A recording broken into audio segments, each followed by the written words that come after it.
자, 먼저 일사병에 대해서 이야기해 보도록 하겠습니다. 일사병은 햇볕을 오래 쬐어서 어지러운 상태를 이야기하는데요. 이야기만 들어도 알겠지만 이제 여름철에 많이 발생할 수 있는 그런 사고죠. 낮 최고 기온이 이제 30도를 넘어가는 그런 폭염이 이어지는 여름에는 일사병 때문에 좀 위험한 상황이 이르기도 하는 그런 사건 사고들도 많이 일어나는데요. 강한 직사광선에 오래 노출될 때 위험한 일사병에 대해서 먼저 설명을 해주도록 하겠습니다. 일사병은 더운 공기와 강한 태양을 오래 받으면 우리 몸이 체온을 제대로 조절하지를 못해서 생기는 질환이고요. 이때는 우리 몸에서 수분이 많이 소실되기 때문에 몸에 힘이 많이 빠지고 그리고 머리가 어지럽고 또 두통까지 오는 그런 경우가 생길 수 있어요. 여기 지금 그림에 보면은 친구가 지금 뜨거운 햇볕을 받고 쓰러졌죠. 근데 지금 체온이 40도까지 올라가는 그런 상황이에요. 그래서 지금 굉장히 어지러워하고 힘들어하는 그런 상태죠. 이런 경우에 사실 제일 중요한 거는 지금 몸이 체온 조절을 못하고 있고 너무 열이 올라가고 있는 상태이기 때문에 가장 중요한 건 체온을 떨어뜨리는 겁니다. 이 친구의 몸에 열을 빼주는 게 가장 중요한 거죠. 그래서 내 친구가 햇볕 밑에서 같이 운동을 하고 있다가 갑자기 어지러워한다. 그러면은 빨리 이 친구를 데리고 그늘로 이동을 하고요. 서늘한 그늘로 이동하고 바르게 눕혀줘야 돼요. 근데 눕혀줄 때는 다리를 머리보다 높게 해서 혈액순환이 좀 잘 되는 상태로 눕혀주면 좋고요. 그리고 눕힌 상태에서 이제 옷을 좀 느슨하게 해줘서 바람이 잘 통할 수 있게 해주고 또 의식이 있는 상태라면은 물을 충분히 마셔서 몸의 체온을 떨어뜨리고 또 수분이 보충될 수 있도록 해주는 게 중요합니다.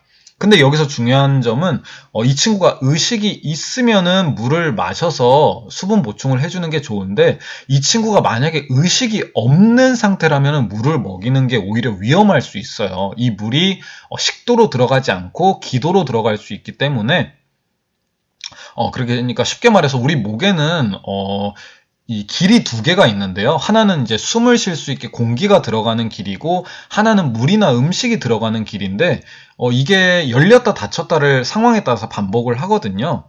근데 이제 의식이 없는 상태에서는 이 작동이 원활하게 되지 않을 수 있기 때문에 물을 마셨는데 이게 물이나 음식이 들어가는 구멍으로 가지 않고 숨 쉬는 구멍으로 들어갈 수 있거든요. 그럼 이 친구의 폐나 이런 곳까지 물이 들어갈 수 있기 때문에 오히려 더 위험할 수 있으니까 의식이 있을 때는 물을 충분히 마실 수 있도록 도와줍니다. 그리고 여러 가지 방법을 써서 서늘한 곳에서 누워서 쉬면서 바람을 잘 통하게 해주고 또 여기 옆에 그림에 보면은 지금 일사병에 걸린 친구에게 모자로 햇빛을 막아주고 필요한 경우에 선글라스도 끼고 수분 보충도 하고 부채질로 열도 식혀주고 하는 방법들이 나와 있죠. 이런 식으로 열을 떨어뜨려주면 되는 거고요. 그리고 조금 더 위험한 열사병이라는 것도 있어요. 이거는 아까 일사병이 그냥 햇볕에 좀 노출돼서 몸의 체온이 좀 잘 조절이 안 되는 게 일사병이라고 하면은 열사병은 아주 덥고 또 닫혀있는 밀폐된 그런 공간에서 좀 힘든 활동을 오래 했을 때 생기는 것이라고 할 수 있는데요. 이 열사병은 일사병보다 조금 더 위험해요. 그래서 몸의 체온 조절을 담당하는 기능이 제대로 작동을 하지 않아서 아주 심한 열이 나고 또 혼수 상태까지 갈 수 있어요. 그러니까 열사병 같은 경우에는 의식을 아예 잃어버리는 그런 경우도 많다고 합니다. 이런 경우에는 아주 위험한 경우이기 때문에 빨리 119를 부르고 119가 오기 전까지는 아까 얘기한 것처럼 체온을 떨어뜨려 주기 위해서 환자의 옷을 좀 느슨하게 해주고 시원한 마사지를 좀 해주고 바람을 쏘여주고 하면서 119를 기다려서 빨리 119로 갈 수 있게 해줘야 되고요. 열사병의 경우에 이제 의식이 없는 경우들이 많기 때문에 그런 경우엔 아까 얘기한 것처럼 무리해서 물을 마시면 절대로 안 된다는 점도 기억해 주세요. 자, 다음은 골절입니다. 여기선 정강이 골절, 그러니까 정강이가 부러진 거에 대해서 얘기를 하는데 사실 어느 뼈든 부러질 수 있죠. 우리가 운동을 하다가 뭐 팔이 부러질 수도 있는 거고 다리가 부러질 수도 있는 거고 여러 부분이 이제 뭐 손가락이 부러질 수도 있고 어쨌든 그런 골절에 대부분 해당하는 이야기인데요. 이제 골절이 됐을 때는 뼈가 부러져서 이제 방향이 좀 틀어졌다든지 하는 이런 상황이 생길 수가 있어요. 사실 골절은 겉에서 보기에 티가 심하게 안 날 수도 있는데 겉에서 보면 안에 뼈가 부러졌는지가 잘 안 보이잖아요. 근데 이제 그 피부가 강한 충격 이후에 부어오른다든지 아니면 너무 심한 통증이 온다든지 하는 경우에는 골절이라고 우리가 어느 정도 판단을 할 수가 있기 때문에 그런 상태에서 우리가 어떤 행동을 해야 되는지에 대해서라고 생각하시면 됩니다. 자, 여기서는 정강이, 그러니까 다리를 다쳤다라고 했으면요. 여기서 제일 중요한 거는 다친 다리를 움직이지 않게 하는 게 중요해요. 가끔 보면은 골절된 부위를 원래 상태로 좀 되돌려 놓으려고 보니까 뼈가 좀 틀어진 것 같아서 그걸 되돌려 놓으려고 시도를 하는 사람들도 있는데 그런 경우에는 그 골절이 일어난 부러진 뼈 주변에 근육이나 혈관이나 이런 신경이 더 다칠 수가 있기 때문에 무리한 시도는 절대로 하면 안 되고요. 다친 다리를 움직이지 않게 가만히 두는 것이 제일 중요하다고 할 수 있겠습니다. 골절은 여러분이 어떻게 할 수 없는 거죠. 이건 병원에서 결국 치료를 해야 되기 때문에 119나 이런 응급실이나 이런 곳을 빨리 부른 후에 이런 조치들을 좀 취해 놓으면 좋다라고 이야기할 수 있겠습니다. 자, 119가 오기 전까지는 다친 자리를 움직이지 않게 하는 게 중요하고요. 그리고 움직이지 않으려고 노력은 하지만 나도 모르게 움직이게 되는 경우들이 생길 수 있잖아요. 그렇기 때문에 우리가 골절 부위를 고정시키는 것도 사실 중요한데요. 미리 얘기했지만 선생님 저는 이런 고정이 되게 어려워 보여요 하면은 무리하게 시도하지 말고 친구가 가만히 편하게 움직이지 않고 있는 정도로만 도와줄 수 있어도 되고요. 정말 위급한 상황에서 이 골절에 대한 고정이 반드시 필요하다면 우리가 이런 내용도 좀 알고 있으면 좋겠죠. 골절된 부분을 고정시키기 위해서는 우리가 부목을 댄다고 한데요.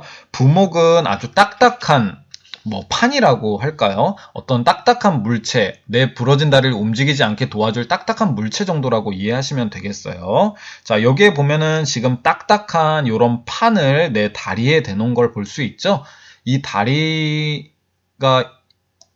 이 안에 있는 뼈가 부러졌다면 이 다리가 움직이면 안 되기 때문에 지금 이 딱딱한 판을 옆에 대고 붕대로 지금 칭칭 감아 놓은 걸 볼 수 있죠. 이 딱딱한 판을 대놓고 붕대로 감아 놓는다면 내 다리가 움직이지 않게 잘 고정이 되겠죠. 이건 어디든 똑같아요. 팔이 부러지면은 팔 부분에 딱딱한 물체를 대놓고 붕대로 고정을 해놓고 다리라면 다리, 또 손가락이라면 손가락 이런 식으로 부목을 대서 고정을 시켜서 움직이지 않게 해주면은 좋고요. 만약에 이런 부목을 대는 게 어렵다면 그냥 잘 움직이지 않게 안정적으로 쉬고 있을 수 있게 해주는 게 필요합니다. 119가 올 때까지요.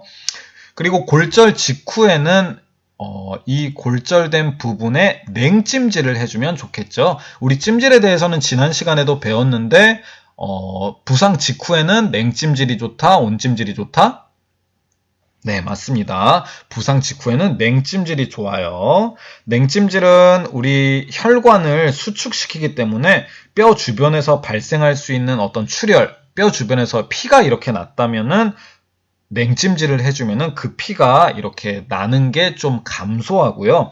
그리고 차가운 느낌 자체가 우리가 통증을 좀 덜 느끼게 해줄 수 있기 때문에 친구가 골절 부상을 입었다면은 차가운 냉찜질을 해주면 좀 도움이 될 거고요.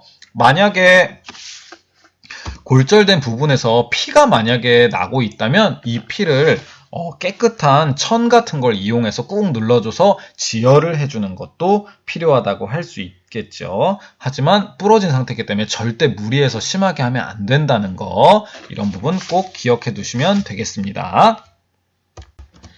자, 이번에는 치아 손상에 관해서 이야기를 해볼까요? 여러분의 이가 빠졌을 때에 대한 이야기인데요.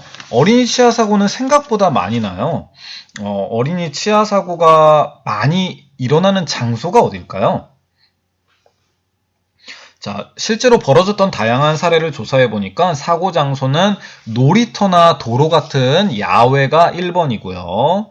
그 다음에 두 번째가 집이었어요. 집에서 사고가 나서 이가 빠지는 경우도 있었고, 세 번째가 이제 학교 같은 경우에 순으로 우리가 조사가 되었고요.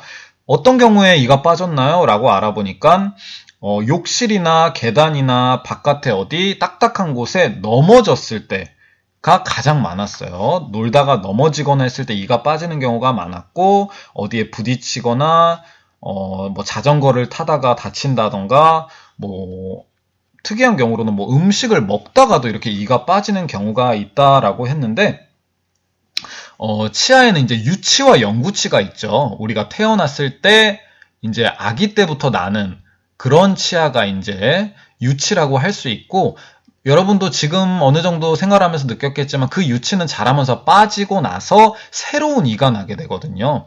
그게 이제 영구치라고 하는데, 영구란 말 자체가 이제 평생 간다는 뜻이에요.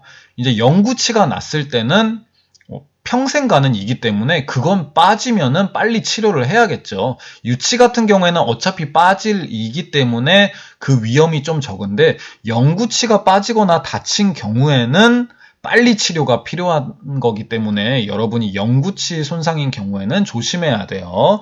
여러분이 이가 빠지고 새로 난 이라면 그게 영구치이기 때문에 더 이상 이가 나지 않아요. 그렇기 때문에 그 치아는 잘 보존해줘야 되고 잘 관리를 해야 된다는 점. 오늘은 그 영구치가 빠진 경우에는 어떻게 해야 되는지에 대해서도 배워보겠습니다. 자, 아까도 얘기했지만 영구치가 빠진 경우에는 빨리 치료를 받으면 영구치를 다시 넣을 수가 있어요. 그렇기 때문에 치아를 손상하지 않고, 치아가 손상되면은 병원에 가도 회복이 불가능할 수도 있거든요. 그렇기 때문에 손상하지 않은 상태에서 빨리 병원에 가는 것이 중요합니다. 자, 그러면 뭐 여기에 지금 나와 있는 이런 사고처럼 자전거를 타다 넘어져서 지금 이가 빠져버렸어요. 그러면 이 친구가 빨리 해야 되는 행동은, 만약에 치아에 뭐 더러운 뭐 흙이나 이런 게 너무 많이 묻어 있다면 그 이물질을 좀 제거를 좀 해야 되고요.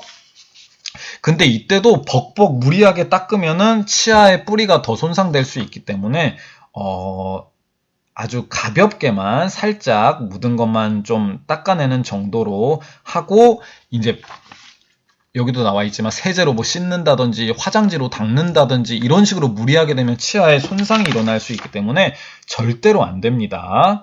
그래서 치아의 이물질만 살짝 제거하고, 그 다음에 식염수나 우유에 담아서 병원으로 이동을 해야 돼요. 그 치아의 손상된 부분을 잘 보호해줘야 되기 때문에 이런 방법을 쓰는 거고, 사실 제일 좋은 거는 치아 전용 보존액인데, 우리가 치아 전용 보존액을 갖고 있는 친구도 없을 거고, 또 야외에서 이런 활동을 하고 있는데 치아 보존액 같은 게 있을 수가 없겠죠. 그래서 제일 좋은 것, 그 다음으로 제일 좋은 것은 우유. 그 중에서도 저지방 우유가 좀 더 효과적이고요. 그게 없으면 일반 우유. 그게 없으면 뭐 스포츠 음료 같은 경우도 조금 더 효과가 있다고 해요. 그런 것도 아무것도 없는 상황이라면은 입속에 넣어가는 것도 효과가 있다고 하는데, 입속에 넣어가다가 뭐 그걸 실수로 삼킨다든지 할 수도 있기 때문에 그런 경우에는 우유 같은 데 담궈서 빨리 병원으로 이동하는 게 좋겠죠. 그렇게 병원으로 이동하게 된다면 이제 병원에서 의사 선생님이 상태를 보시고 빠르게 조치를 취해 주실 겁니다. 그래서 병원에서는 빠른 조치가 가능하기 때문에 여러분이 빨리 병원에 가는 게 좋아요. 보통 이 치근막이라고 하는 이 치아의 부분이 살아있어야 되는데 한 30분 이내로 가면은 어느 정도 치료가 가능하다고 하거든요.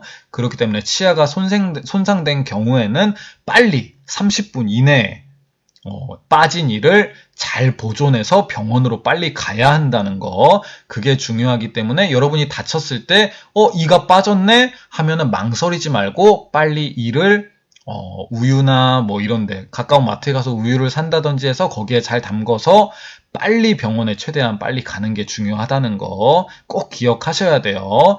이때는 여유가 없어요. 빨리 꼭 가셔야 된다는 거 기억해 주세요.